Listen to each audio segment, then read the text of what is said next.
समय के हो जौने समय भगवान राम लंका पर विजय प्राप्त करके अपने अवध नगरी में जौने समय प्रस्थान कैलन ओ समय कई बात छोका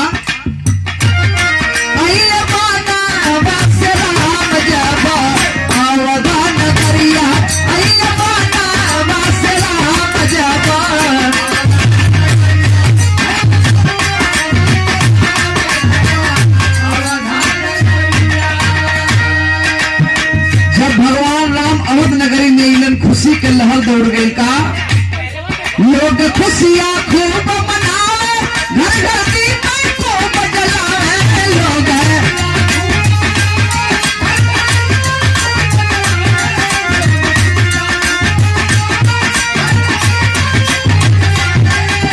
लागे बोला गुलजार तबा हो लागे बोला गुलजार तबा अवधान क्रिया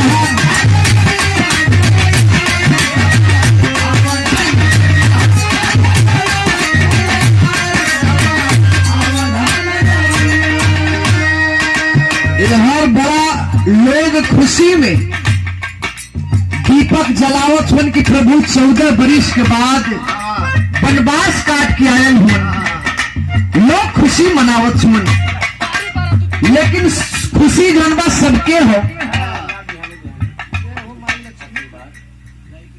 अच्छा ये देखिए आप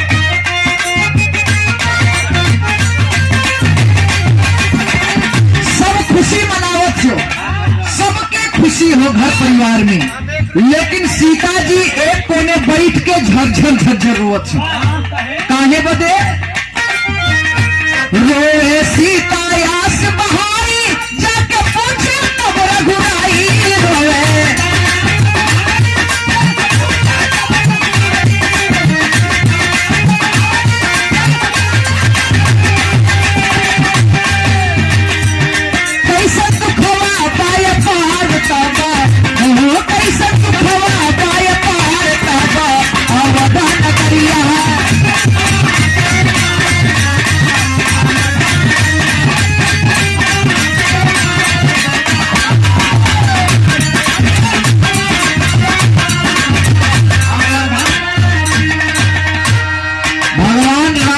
कि आखिर तू रोवत है रोले का रीजन कुछ बताइबू भाई सबके खुशी हो सब खुशी मनावत हो अब तू बैठ के असगुनाह नियर झरझर झरझर रोवत हो तो के कोई कुछ कह दिलस मार देहलस गरियाए देहलस कि का कैलस अरे बताइबू कुछ सीता जी झरझर झरझर रोवत है कहा का बताई कहा तू बतावा सब काम का छोड़ के आयल ही तो से पूछे बदे आखिर दिक्कत का हो गई परेशानी का हो गई तो सीता जी बताओ थी कौने परेशानी में हम काहे रोए छी का बताओ कैले बात मनोती हम ही कुशल पहुंचबे अवध में जब ही कैले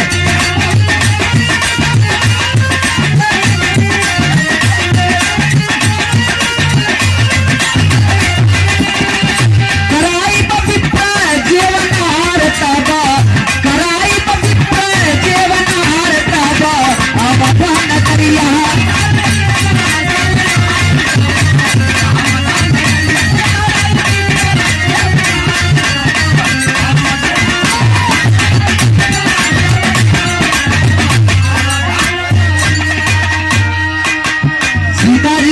प्रभु हम यही से रोवत है कि हम जब लंका नगरी में रहली अशोक वाटिका में बैठल तब मन ही मन मनौती कैली अच्छा तब मेहरारू का जात बड़ा जल्दी मनौती कह देवे चाहे वो कोई के घरे के मेहरारू हो हमारे घरे के हो या आप लोगन के घरे में हो कोनो दुख आफत पड़ जाला तो बड़ी जल्दी मनौती कह दी हम वैसे ही सीता जी भी मनौती कैली मनौती कौने चीज के कैली कि यदि प्रभु लंका पर विजय प्राप्त कर ली है और बढ़िया से कुशल पूर्वक अवध नगरी में चल जाए जाई तो ब्राह्मण का भोजन कराई कहा अच्छा यह मनौती कैले हूँ कहा हाँ कहा कि अरे मदावा कितना ब्राह्मण के भोजन करेबू चला तू भोजन बनावा हम जात ही ब्राह्मण के उठाए के लेके आईला ना चलो तैयार करा भोजन कहा कि सुना ऐसन तैसन ब्राह्मण के हम भोजन न कराई।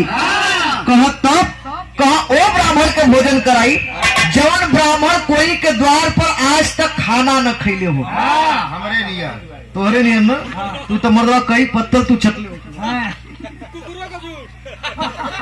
शायद एक आग पौआ मरले के बाद ओहू के मराए गल। वो जानत हो ना, बगलिया में पड़ोसी हम। भैया कहा कि तब कहा कि चला ठीक हो, मुश्किल ना हो, चलो सी खोज के लिए आई ना, तू भोजन तैयार करा। अच्छा तो भगवान राम पहुंचले कहाँ पहुंचला?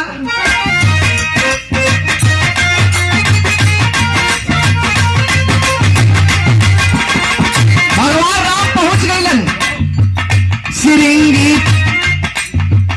सिरिंगी पास गए रघुराई, भोजन खातिर सिया बुलाई सिरिंगी।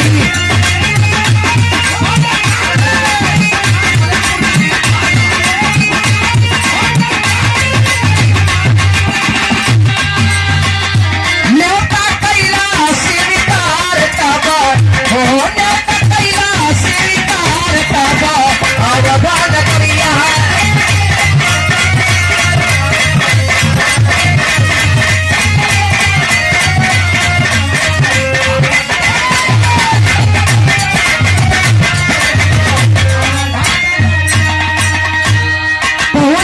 कौने ब्राह्मण के पास?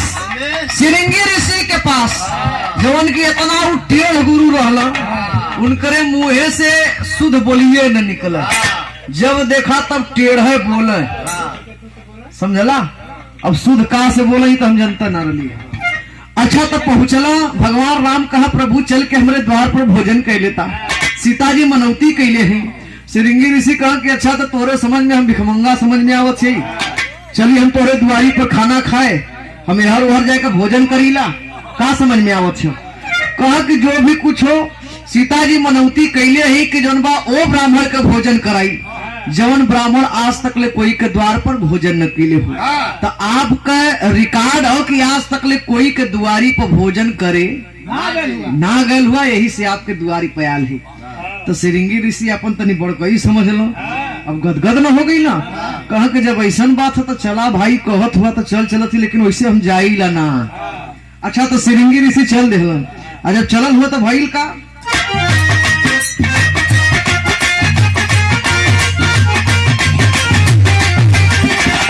जब सिरिंगी ऋषि अवध नगरी में गईलन, सीता जी झरोखे से देखली, और जब देखली तो उनके आवाज़ें गिर गई। अरे बाप ओ बाप, काहे आवाज़ें गिरल है? सिरिंगी ऋषि ऐसा गुरु रहा एकदम है जाने, एक लकड़ी का मैं तमदवा एक लकड़ी का मतलब कि दुब्बर पातर रहला, एकदम दुब्बा नियर रहला। कहा कि ये बाबू ये कौने ब्राह्मण के उठाए के लेके चल गईला, इतना 56 प्रकार के भोजन बनौले है, ई कुल हमार देखा थी व्यर्थ हो जाई।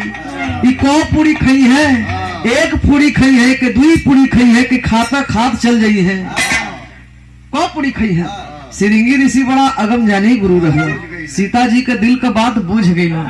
अच्छा तो जनबा अपन बैठला, हाथ हो धो के अपन बैठ गई, पुरवा पत्तल पड़ गया, लिया के पूरी रखत है, जात है सब्जी लियावे के लिया के सब्जी परोसी, तब ले आवा भर में पूरी खत्म हो गई कि सब्जी के जो है जात सब्जी लिया के रखत है, जाए के पूरी लिया थी तरह सब्जियां खत्म। यानी ऐसे ऐसे कई के पूरा 56 प्रकार का भोजन एक साथे परोसायल, सब भोजन खत्म। अब सीता जी एक कोने जाए के खड़ी हो गई। अब सिरिंगी ऋषि मुंह उठाए के ताकत हुए, भाई अब वही ले अली नहीं, अब वही हमार छुआ खलिए पेट खलिए अभी अली नहीं भयल का। सिरिंगी भोजन की ओर आई गई, सीता जी घबराई। सिरिंगी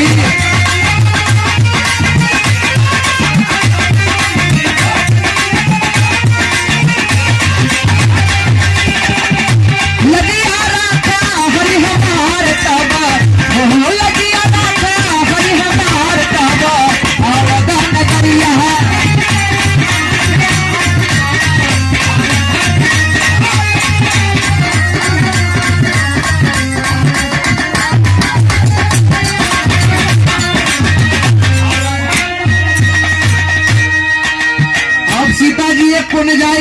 हो गई श्रृंगी ऋषि ताकत हो कि अब आवे नहीं कुछ लेके जो ना खाए जा। भगवान राम कहला ए भाई सीता जी गईली कब अली नहीं गईला कहा का हो कैसन खड़ा हो ऐसा ही खियावल जाला। अरे चला ले चला भाई ताकत हो। कहा ए प्रभु का ले चली तनी देख लेता। कहा का देखी कहा कुल भोजन खत्म। कहा भोजन खत्म। कहा यह कहा छेव के जौन बा ई कौ पूरी खाई है कि खाता खात मर गई है।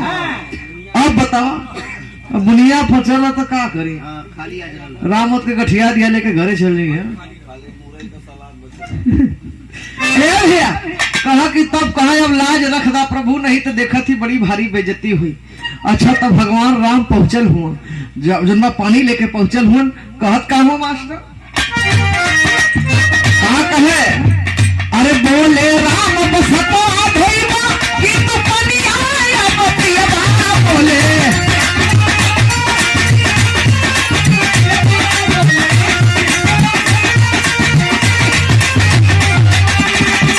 दिहले झूठा हाथ आए तब ओ दिहले झूठा हाथ आए तब अब दान करिया है।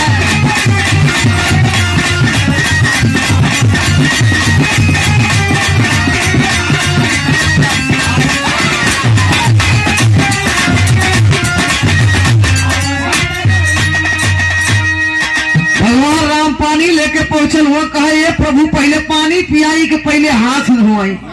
श्रृंगी ऋषि गर्दन कई के ताकत हो कहा आए अब पानी पिया वाली नौबत आएगी का। कहा हाँ कहा पहले पानी का पीबा पहले तू हमार हथवा धोआए दा पानी तो बाद में पिए।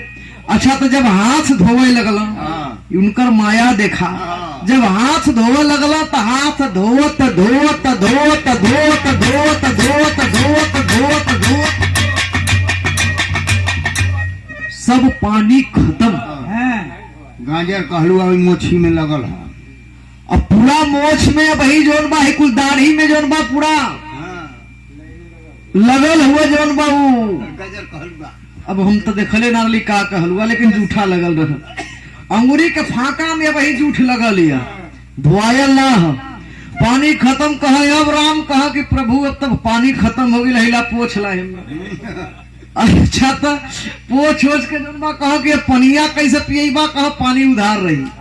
कहा आए पानी उधार रही। कहो बड़ी चीज उधार रहा लेकिन पनियो उधार रही।